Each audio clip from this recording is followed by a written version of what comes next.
Once upon a time, in a sunny meadow surrounded by tall trees and colorful flowers, there lived a little bunny named Benny. Benny was not just any bunny, he was known as Benny the Brave. He had soft, fluffy fur that was as white as snow and bright, curious eyes that sparkled like stars. One sunny morning, as Benny was munching on his favorite clover, he overheard a group of animals talking in hushed voices. Curious, he hopped closer to listen. "I heard there's a treasure hidden deep in the Enchanted Forest," whispered Lucy, the wise old owl. "But it's guarded by the grumpy old fox." Benny's ears perked up. A treasure? That sounded like an adventure. He imagined all the wonderful things he could find. A mountain of carrots, golden acorns, and maybe even a giant cupcake.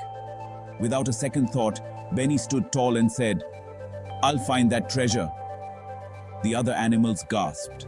"But Benny, the forest is dark and scary," squeaked Timmy the timid mouse.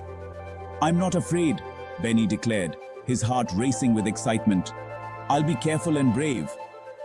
With a determined nod, Benny set off toward the Enchanted Forest. As he hopped along the path, he imagined all the things he might encounter. Would he meet friendly animals? Or maybe a wise old tree that could give him directions?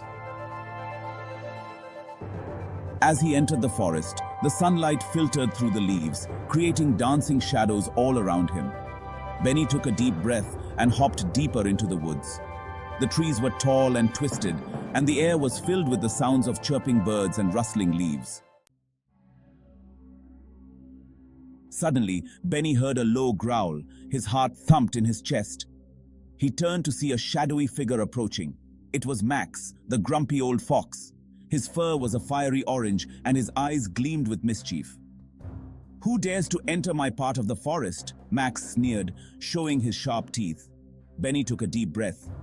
"I'm Benny the Brave. I'm here to find the treasure." Max raised an eyebrow, surprised by Benny's boldness. "Treasure, you say? And what makes you think you can find it?" "I may be small, but I have a big heart," Benny replied confidently. "And I believe that anyone can be brave." Max chuckled. "Brave, huh? Let's see how brave you really are." "If you want the treasure, you must complete 3 challenges." Benny nodded eagerly. "I accept your challenge." Max smirked. "First, you must cross the wobbly bridge. It's made of branches and might just give way." Benny approached the bridge, which swayed and creaked. He focused on his goal and hopped carefully. With every step, the bridge wobbled, but Benny kept his balance and made it across. The animals watching from the forest's edge cheered. "Challenge 1 complete," Max said, slightly impressed. "Next, you must solve the riddle of the squirrel." Just then, a clever squirrel named Sammy appeared. "To find the treasure, you must answer this riddle. What has keys but can't open locks?" Benny thought for a moment. "A piano!" he exclaimed. "Correct," Sammy chirped. "You've solved the riddle." Max scratched his head, looking a bit concerned. "All right, Benny, one more challenge. You must find the hidden gem in the twisted tree." Benny raced to the twisted tree, its bark gnarled and knotted. He looked closely and saw a small glimmering light peeking through the branches. With a gentle nudge, he moved some leaves aside to reveal a sparkling gem. "I found it!" Benny shouted, holding up the gem proudly. Max couldn't help but smile. "You've proven yourself, Benny the Brave. The treasure is yours."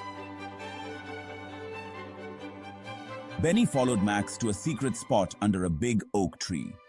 There, he discovered a chest filled with the most amazing treasures. Golden carrots, shiny acorns, and a giant cupcake topped with sprinkles. The other animals gathered around, their eyes wide with wonder. Benny shared his treasures with everyone, and they all celebrated together with a feast. From that day on, Benny the Brave was not just a bunny, he became a hero in the meadow. He taught everyone that bravery comes in all sizes and that adventures are always more fun when shared with friends. And so, Benny and his friends lived happily ever after, always ready for their next big adventure. The end.